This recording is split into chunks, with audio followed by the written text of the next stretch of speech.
Hello students, कैसे हैं आप सब लोग। तो हम लोग पढ़ रहे थे क्लास 100 मोस्ट एक्सपेक्टेड एमसीक्यू, जो कि टर्म 1 के एग्जामिनेशन में यानी कल के पेपर में आपको पूछा जा सकता है, जिसमें से पार्ट 1 के अंदर मैंने आपको क्वेश्चन 34 तक करा दिया था। यहां तक क्लास क्वेश्चन मैंने करा दिया था।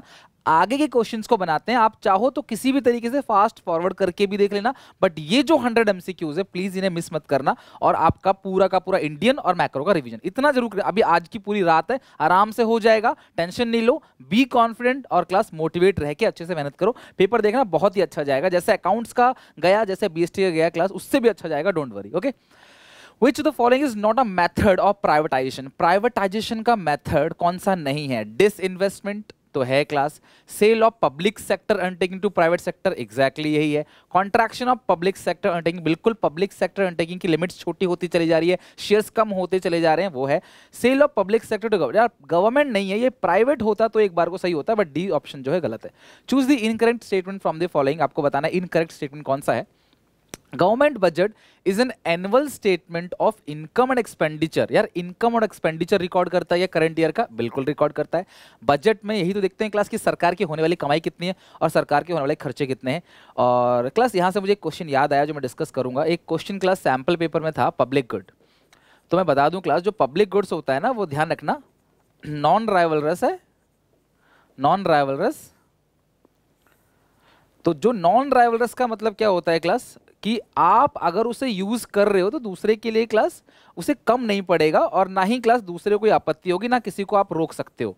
नॉन राइवलरस मतलब एक यूज कर रहा है, दूसरे के लिए कोई प्रॉब्लम नहीं है। नॉन एक्सक्लूडिंग, किसी को रोक नहीं सकते उसको यूज करने से। भैया स्ट्रीट लाइट्स है तो आप किसी को रोक थोड़ी सकते हो स्ट्रीट लाइट्स को यूज करें, पब्लिक पार्क को यूज करने से।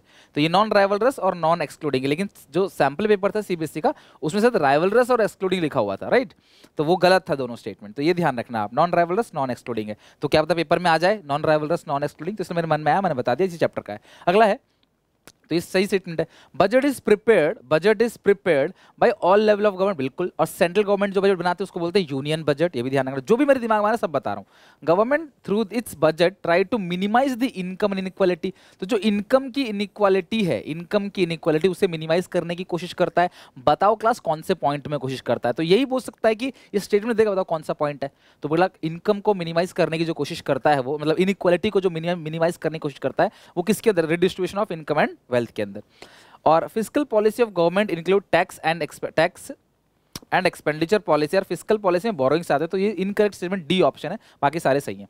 Dash was the president of organisation WTO. बेटा डब्ल्यूटीओ आया क्लास कब? 1995 में डब्ल्यूटीओ क्लास आया, और उसका पुराना नाम था गैट, जनरल एग्रीमेंट ऑफ 1948 का था, general agreement of tariff and trade. WTO का हेडक्वार्टर कहाँ पे है बेटा? जिनेवा, स्विट्जरलैंड में। कितने कंट्री अभी मेंबर है? 164, ठीक है।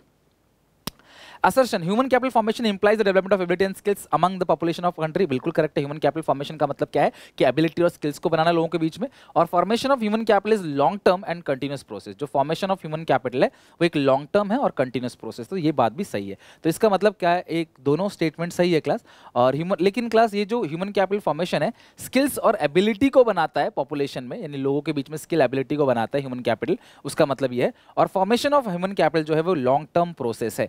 तो लॉन्ग टर्म प्रोसेस मतलब क्या है? कि जो ह्यूमन कैपिटल फॉर्म होता है इसमें लंबा समय लगता है। तो दोनों स्टेटमेंट ठीक है क्लास, और एक करेक्ट एक्सप्लेनेशन है, इसका ए ऑप्शन करेक्ट है।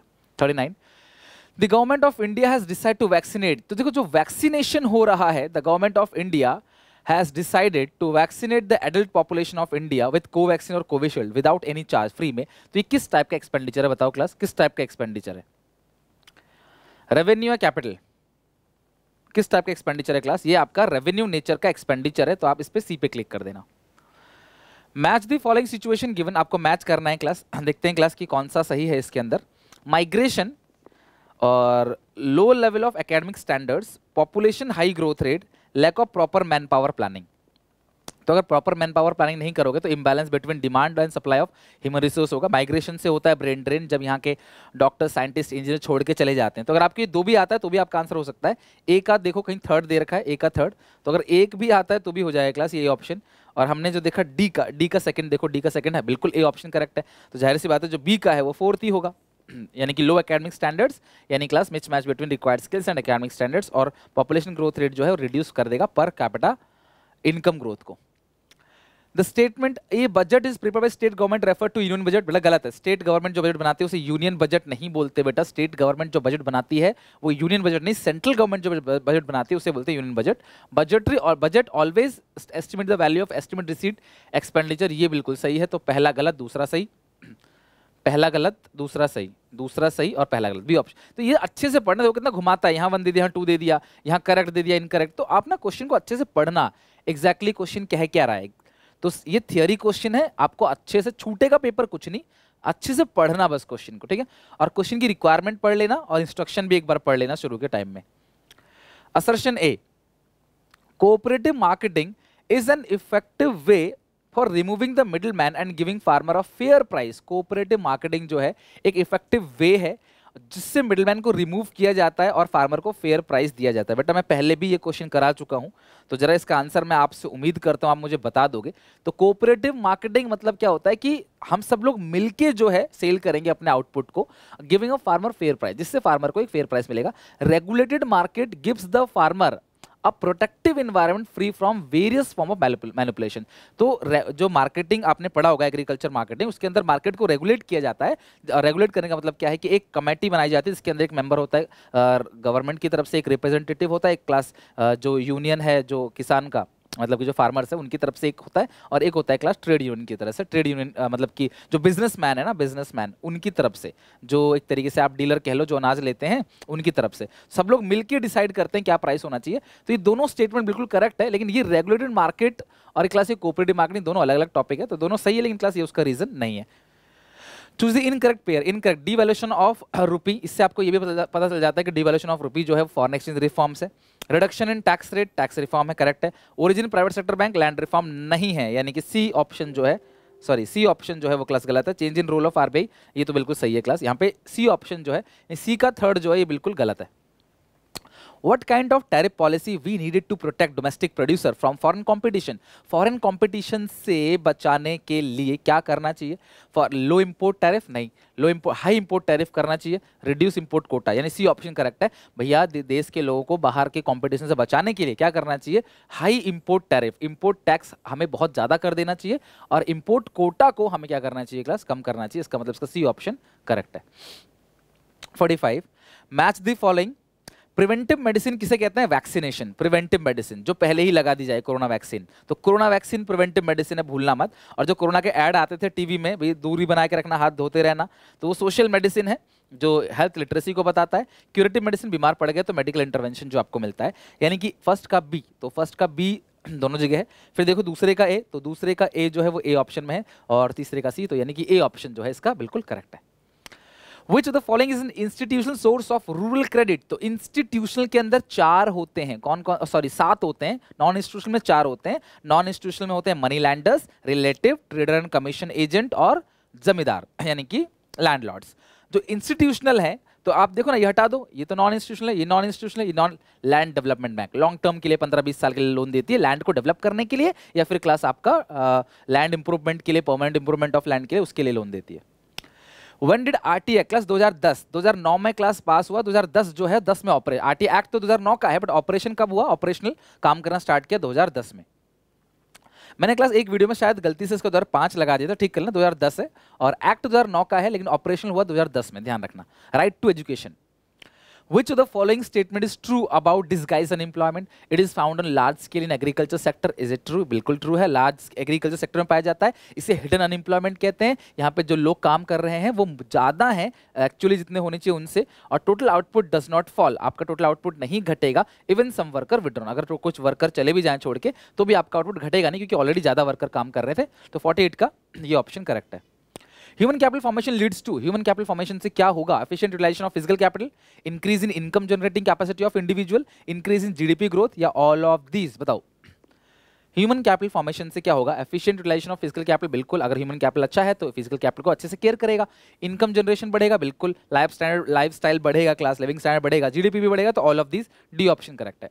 50, Which of the following play an important role in meeting micro credit needs? Examination में ना इसी बात को देखो, मैंने तुम्हें क्वेश्चन क्लियर कट लिखवाया है, एग्जामिनेशन में थोड़ा घुमाएगा, इसी को कहानी बना देगा, 3-4 लाइन की बना देगा, लेकिन आप इस किससे समझोगे? आप समझोगे माइक्रो क्रेडिट नीड की वजह से। माइक्रो क्रेडिट नीड, तो जहां माइक्रो क्रेडिट नीड है समझ जाना वहां सेल्फ हेल्प ग्रुप है। और जो माइक्रो स्मॉल इंडस्ट्रीज होती है उनको लोन देने के लिए सरकार ने जो क्लास स्कीम बनाई उसे बोलते हैं मुद्रा, ठीक है, मुद्रा लोन, ठीक है। मुद्रा की फुल फॉर्म मैं पहले बता चुका हूं, अगर कोई कमेंट करके बताएगा तो बहुत अच्छा होगा।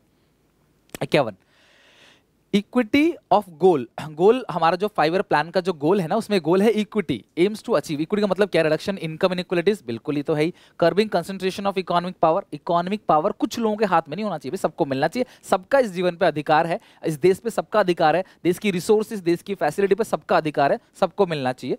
Uplifting the weaker section of society, society के जो वीकर सेक्शन है उसको अपलिफ्ट करने का भी काम है। तो यानी सारी चीजें ठीक है क्लास, 2 ऑप्शन करेक्ट है तो ऑल ऑफ दीज ही होगा। Which of the industry was adversely affected due to partition? Partition से एडवर्सली इफेक्ट किसको हुआ? इंडिया, पाकिस्तान, बांग्लादेश जब इनका पार्टीशन हुआ तो जूट इंडस्ट्री को जो नुकसान हुआ सबसे ज्यादा हुआ। आई होप ये सारे के सारे क्वेश्चंस आप अच्छे से बना लोगे। 100 MCQ बिल्कुल मिस मत करना। 3 मॉक टेस्ट मैंने क्लास लॉन्च कर दिया है, आज रात को भी आराम से बैठ के बना सकते हो, बैठ के देख के बनाना ही है। और आई होप आप मेजर क्वेश्चन बना लोगे। जो SPCC मोबाइल एप्लीकेशन पर है, डाउनलोड करके प्लीज जाके चेक जरूर कर लेना। 53 मुद्रा बैंक, आगे लो क्लास, मुद्रा बैंक आ ही गया। Mudra bank is set up to cater the credit need. तो मुद्रा बैंक जो है वो लोन किसको देता है? फार्मर को नहीं देता, micro small and medium enterprise को देता है। ध्यान रखना, बी ऑप्शन करेक्ट है इसका। जीएसटी के बारे में बस ध्यान रखना, जीएसटी के फीचर, डेस्टिनेशन बेस्ड टैक्स होता है जीएसटी। जीएसटी में हर स्टेज पे टैक्स लगता है जीएसटी के अंदर, ठीक है। और जो डिमोनेटाइजेशन है वो बेसिकली क्लास जो ब्लैक मार्केटिंग है या कह लो कि करेंसी होल्ड करके रखते हैं, टैक्स इवेजन करते हैं, करप्शन करते हैं, और इन सब को रोकने के लिए था। और एक चीज़ को बढ़ावा देने के लिए था, वो था डिजिटल, यानी कि आप ऑनलाइन पेमेंट कर सको। इन सब चीज़ों के लिए कहीं ना कहीं आप डिजिटल माहौल में आओ, पेमेंट करो, कैशलेस इकोनॉमी को प्रमोट करना, ये मेन मोटो था, ठीक है। Date of implementation of GST कब क्लास इंप्लीमेंट हुआ? C8 डे पे इंप्लीमेंट हुआ, जुलाई 2017। तो ये तो 2 जगह दे रखा है, तो 2 ऑप्शन गलत हो गया। अब आते हैं क्लास, नोटबंदी हुई थी 8 तारीख को, यानी बी ऑप्शन इसका करेक्ट है। Which of the following was not the aim of demonetization? Reducing corruption, बिल्कुल। Digitalization, बिल्कुल। Increasing tax base through formalization of economy, बिल्कुल। द इकोनॉमी में अगर आप चोरी नहीं करोगे, करप्शन नहीं करोगे, जो कमाओगे उस पर टैक्स दोगे, जाहिर सी बात है, टैक्स बेस बढ़ेगा। कैश ट्रांजेक्शन के वॉल्यूम को डिक्रीज करना था, ना कि इंक्रीज था।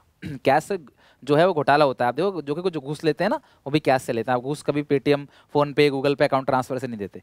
Which of the following statement is not true in respect to devaluation of currency? जब सरकार अपनी करेंसी का डीवैल्यूएशन करती है तो उनमें कौन सा गलत है, कौन सा नहीं होता?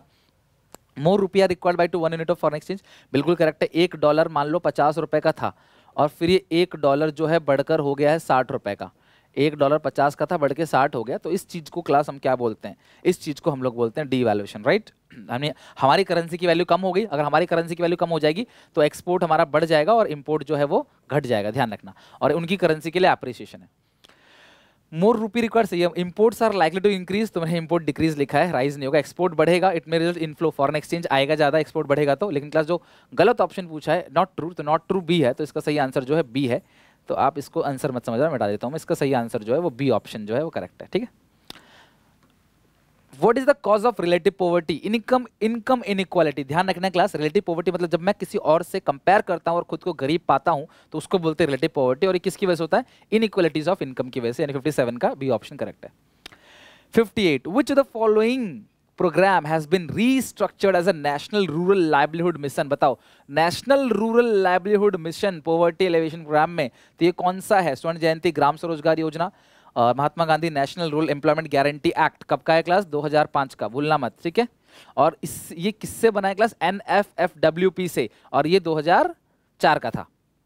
स्वर्ण जयंती शहरी रोजगार योजना, प्राइम मिनिस्टर रोजगार योजना। सही आंसर क्लास ग्राम स्वरोजगार योजना। स्वर्ण जयंती ग्राम स्वरोजगार योजना जो रिकंस्ट्रक्ट हुआ किससे class? National rural livelihood Mission से।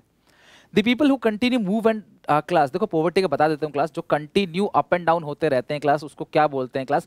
क्रॉनिक नहीं बोलते, चर्निंग बोलते हैं, ठीक है। Churning poor. क्रॉनिक मतलब क्या होता है? दो, या तो वो गरीबी रेखा के हमेशा नीचे है गरीबी के, या क्लास वो कभी ऊपर चला गया और रेस्ट ऑफ द टाइम वो नीचे है। नॉन पुअर तो हमेशा गरीबी रेखा से ऊपर ही रहता है, और ओकेजनली पुअर मतलब हमेशा ऊपर है बट कभी नीचे आ गया, ठीक है। किस्मत खराब होगी। Government has assured the farmers for some minimum income from the sale of their crop introducing. तो जो भी किसान ने अनाज उगाया है, बेसिकली जो फूड क्रॉप है, उसके लिए सरकार उनको क्या करती है, कुछ एक मिनिमम सपोर्ट प्राइस देती है कि भैया कम से कम हम तुम्हें इतना पैसा तो देंगे ही देंगे। तो एक अच्छा खासा जो है हैंडसम अमाउंट सरकार उनको देती है। इक्विलिब्रियम प्राइस से ऊपर होता है वो, जहां डिमांड सप्लाई बराबर होता है उससे भी इक्विलिब्रियम प्राइस से ऊपर एक मिनिमम प्राइस सीलिंग होता है कि भाई मिनिमम ये प्राइस है, हम किसानों को ये देंगे या इससे ऊपर देंगे। ठीक है, तो इसे क्या बोलते हैं class, MSP, minimum support price, यानी कि बी ऑप्शन इसका करेक्ट है। 61 identify the incorrect statement, diversification in agriculture sector provide sustainable livelihood. बिल्कुल करेक्ट है। अगर एग्रीकल्चर में डाइवर्सिफिकेशन है तो ये कहीं ना कहीं किसानों के लिए फायदा है, सस्टेनेबल लाइवलीहुड देता है, लंबे समय तक किसान पैसा कमा सकते हैं और रिस्क भी कम हो जाता है। Class diversification include changing cropping pattern, crop pattern को चेंज करना होता है ताकि पेस्ट अटैक कम हो, और वर्कफोर्स को एग्रीकल्चर से अदर अलाइड एक्टिविटी में शिफ्ट करना, ये भी सही है नॉन एग्रीकल्चर सेक्टर में। मतलब एग्रीकल्चर ना करके आप, मतलब एग्रीकल्चर करो आप, ये नहीं कि नहीं करो, लेकिन और भी ऑप्शन है, फिशरीज कर सकते हो, हॉर्टिकल्चर कर सकते हो, पोल्ट्री काम कर सकते हो, एनिमल हस्बेंड्री काम कर सकते हो। Objective of investment in new agriculture avenue like non farm activity increase the financial risk. बेटा इंक्रीज नहीं होगा, डिक्रीज होगा, क्योंकि अगर आप नॉन एग्रीकल्चर एक्टिविटी में इंगेज हो तो आपका रिस्क कम हो जाता है ना कि बढ़ेगा। Diversification reduce the proportion of unemployed population in rural area, ठीक है, कंसिडरेबल लिमिट्स। तो डाइवर्सिफिकेशन रिड्यूस करता है अनएम्प्लॉयड, हाँ बेरोजगार कम हो जाएंगे। तो सारे ऑप्शन सही है, जो इनकरेक्ट है वो सी है। डिस्ट्रेस सेल क्या होता है, जब किसान मजबूरी में, किसान की मजबूरी का फायदा उठा के उसे अर्जेंटली पैसा चाहिए, डीलर उनसे सस्ते में सारा अनाज खरीद लेते हैं और बाद में अपना मुनाफा के लिए महंगे बेचते हैं। This is called distress sale, selling of crop farmers at very low price to meet urgent cash need. तो इसका हो गया डी। ओके, बाकी प्रॉपर्टी रिपे लोन ये सब क्लास डिस्ट्रेस सेल के अंदर नहीं आता। 63 which of the following instruments of the government policy does not aim at improving agriculture marketing system. Which the following instrument of government policy does not aim in improving the agriculture marketing system. Agriculture marketing system को improve करने के जो points थे उनमें कौन सा नहीं है। Distribution of food grain subsidise rate to poor, assurance minimum support price for agriculture product, providing cheap credit to farmers for expenditure incurred in production, maintenance of buffer stock। तो buffer stock तो है ही, minimum support price भी है। उसके बाद है class की distribution of food grain at subsidy, हाँ ये भी है क्लास, ये भी है बिल्कुल। यानी कि जो एक्चुअली क्या, तो जो ये बफर स्टॉक लेते हैं ना, उससे राशन की दुकानों पे ना देते हैं ये लोग सस्ते में, बिल्कुल सस्ते में गरीब लोगों को अनाज दिया जाता है। ये नहीं है ये वाला पॉइंट क्लास, क्योंकि ये एक्चुअली एग्रीकल्चर मार्केटिंग का पॉइंट नहीं है, ये रूरल क्रेडिट का पॉइंट है, रूरल क्रेडिट का पॉइंट है। तो सी ऑप्शन जो है वो इंप्रूविंग एग्रीकल्चर मार्केटिंग सिस्टम का नहीं है। 64 expenditure on subsidy consider revenue expenditure, बिल्कुल सही है। Expenditure on subsidy are provided to poor people to reduce the inequalities of income, ये भी सही क्लास, दोनों करेक्ट रीजन बता रहा है। रेवेन्यू एक्सपेंडिचर, अच्छा नहीं करेक्ट रीजन नहीं बता रहा क्लास, ये दोनों स्टेटमेंट सही है, बताऊं क्यों। सब्सिडी रेवेन्यू एक्सपेंडिचर है, इसका रीजन ये होना चाहिए था कि सब्सिडी से ना ही सरकार की कोई लाइबिलिटी क्लास कम हो रही है और ना ही कोई एसेट बढ़ रही है, तो ये रीजन होना चाहिए था इसका। लेकिन ये क्या, सब्सिडी रेवेन्यू एक्सपेंडिचर है, सब्सिडी गरीब लोगों को दिया जाता है इनकम इनइक्वालिटी के लिए, ठीक है, लेकिन क्लास ये उसका रीजन नहीं है। सो इसका ऑप्शन जो होगा बी ऑप्शन करेक्ट होगा। Public good distribution system is comprise of, public goods के अंदर क्या क्या आता है, public distribution system is comprise of fair price shop, बिल्कुल, बफर स्टॉक, मंडी सिस्टम, नहीं मंडी सिस्टम तो इसके अंदर नहीं आता क्लास, पब्लिक डिस्ट्रीब्यूशन के अंदर यही दो चीज आती है, यानी कि ए और बी करेक्ट है, डी ऑप्शन करेक्ट है। 66 और 67 ये दो ऑप्शन बहुत अच्छे क्वेश्चन है, ध्यान से समझना। सीबीएसई के सैंपल पेपर में तो मिसप्रिंट था, तो मैंने कोशिश की है कि आपको अच्छे से एक बार समझ आ जाए। क्वेश्चन पहले पढ़ लो आराम से, फिर इसको सॉल्व करेंगे। क्वेश्चन पढ़ लो। रेवेन्यू एक्सपेंडिचर पहले था 150, 200 हो गया, 400 से 300 हो गया, 500 से 400 और क्लास 80 से 100, 120 से 150, तो ये चीजें हो रही हैं। रेवेन्यू एक्सपेंडिचर कैपिटल एक्सपेंडिचर मैं जोड़ के लिख देता हूं यहाँ पे, टोटल एक्सपेंडिचर, ठीक है, रिसीट इन तीनों को जोड़ के आएगा टोटल रिसीट, ठीक है, ये टीआर जो भी आएगा। क्वेश्चन क्या है, which of the following statement is true, इन चारों में से कौन सा स्टेटमेंट सही है। कैपिटल एक्सपेंडिचर फॉल बाय 33.33%, तो कैपिटल एक्सपेंडिचर 400 से 300 घट रहा है, तो घटा कितना है 100, किससे 400 से, इनटू 100, 400 से 300 घट रहा है, तो पहले 400 था अब 300 हो गया, घटा कितने से 100 से घट गया है, तो ये तो क्लास आपका 25% आ जाएगा, तो पहला ऑप्शन तो गलत हो गया जी। Capital expenditure fall by 25%, capital expenditure 25% से घटेगा, तो अभी तो निकाला हमने कैपिटल एक्सपेंडिचर 25% से घटा है, तो ये ऑप्शन करेक्ट है, यानी कि इसका कैपिटल एक्सपेंडिचर, इसका बी ऑप्शन करेक्ट है, कैपिटल एक्सपेंडिचर जो है वो घट गया है 25% से, right. Next question 67, estimated revenue expenditure is, क्योंकि ये डाटा इंटरप्रिटेशन क्वेश्चन है बेटा, DI पूछा जा सकता है आपको क्वेश्चन में कि आप अलग अलग फिगर देके कि क्या होगा इसका आंसर। तो estimated revenue expenditure is dash of total expenditure in the economy.